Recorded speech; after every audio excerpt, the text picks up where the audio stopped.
पाठ 11। प्रियतम। पाठ का सार। महान कवि सूर्यकांत त्रिपाठी निराला की कविताएं परंपरा से कुछ हटकर हैं, इसीलिए उन्हें विद्रोही कवि भी कहा जाता है। वे सच्चे अर्थों में आधुनिक कवि हैं। प्रस्तुत कविता में उनके मौलिक चिंतन और नवीन अभिव्यंजना शैली को देखा जा सकता है। इस कविता में उन्होंने हमें कर्तव्यनिष्ठ होने की प्रेरणा दी है। उन्होंने कहा है कि ईश्वर की सच्ची आराधना कर्म है, केवल ईश्वर का नाम जपना ही नहीं।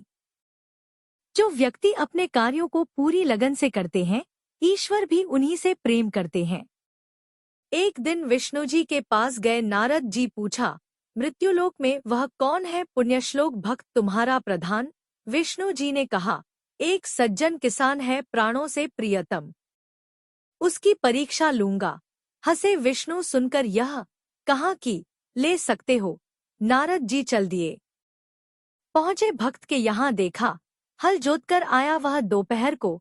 दरवाजे पहुंचकर राम जी का नाम लिया, स्नान भोजन करके फिर चला गया काम पर। शाम को आया दरवाजे पर फिर नाम लिया। प्रातःकाल चलते समय एक बार फिर स्मरण किया, बस केवल 3 बार। नारद चकरा गए दिवारात्रि जपते हैं नाम ऋषिमुनि लोग, किंतु भगवान को किसान ही यह याद आया है। गए विष्णु लोग बोले भगवान से, देखा किसान को दिन भर में 3 बार नाम उसने लिया है। बोले विष्णु, नारद जी आवश्यक दूसरा एक काम आया है, तुम्हें छोड़कर कोई और नहीं कर सकता।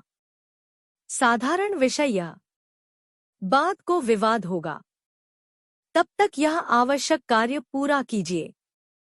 तेलपूर्ण पात्र यह लेकर प्रदक्षिणा कर आइए। भूमंडल की ध्यान रहे सविशेष एक बूंद भी इससे तेल न गिरने पाए। लेकर चले नारद जी आज्ञा पर घृतलक्ष्य एक बूंद तेल उस पात्र से गिरे नहीं।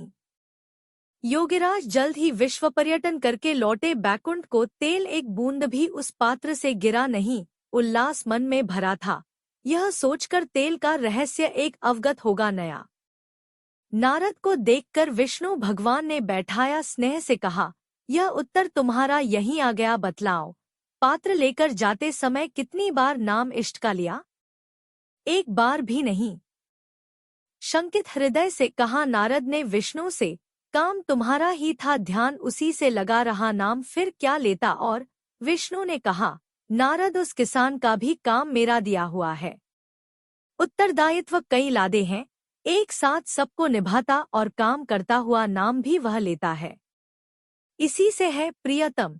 नारद लज्जित हुए कहा, यह सत्य है। सूर्यकांत त्रिपाठी निराला।